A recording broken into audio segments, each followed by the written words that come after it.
deyir, biri yox idi. Bir dənə balaca, çox gözəl bir qız var idi. Bir gün nənəsi bu qızcığaza balaca, gözəl bir qırmızı papaq hədiyyə edir. Və qırmızı papaq hara getsə bu papağı başına taxır. Günlərin bir günü ana qırmızı papağı yanına çağırıb deyir: "Qızım, bu qutaqları və yağı nənənə apar. Bax ha, yolda heç kəslə danışma. Nənən xəstədir, nənənə baş çək."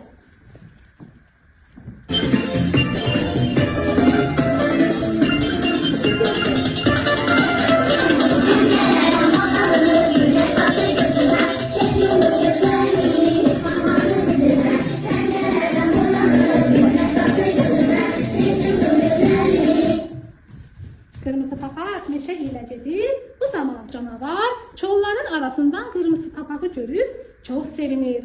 Çünki o ac idi. Qırmızı papağı yemək istəyirdi. Ancaq yaxınlıqda odunçuların səsi gəlirdi. O qorxusundan yavaşca qırmızı papağa yaxınlaşıb dedi: Hara gedirsən? Nənəmin yanına gedirəm, nənəm xəstədir. Nənəm uzaqdan olur. Bəli, çox uzaqdan. Hala o arxa təpənin arxasında. Elə mən də. Elə mən də sənin nənəni baxmışam.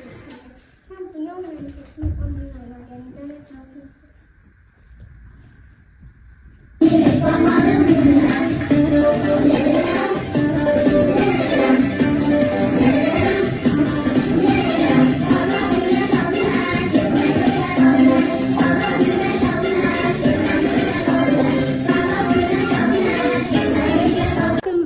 Aldadıb, özü ən qısa yolla nənənin yanına yollanır. Qapını döyür. Səsən, mənəm, nə mən qırmızı papağam, sənə qonaq gəlmişəm. Bu tapda bir küpə yağ gətirmişəm. İpi də qapı açılacaq, mənim gözəl qızım. Canavar içəri keçir. Qapını açan kimi tez nənəni udur.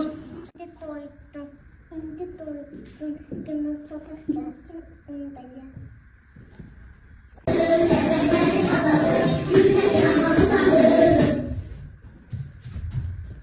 Nəhayət, qırmızı papaq nənənin evinə çatır, qapını döyür.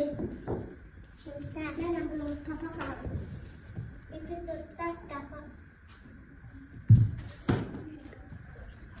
Əndəşləri qoyuyor, mən özümlə gəlməyimdə azam.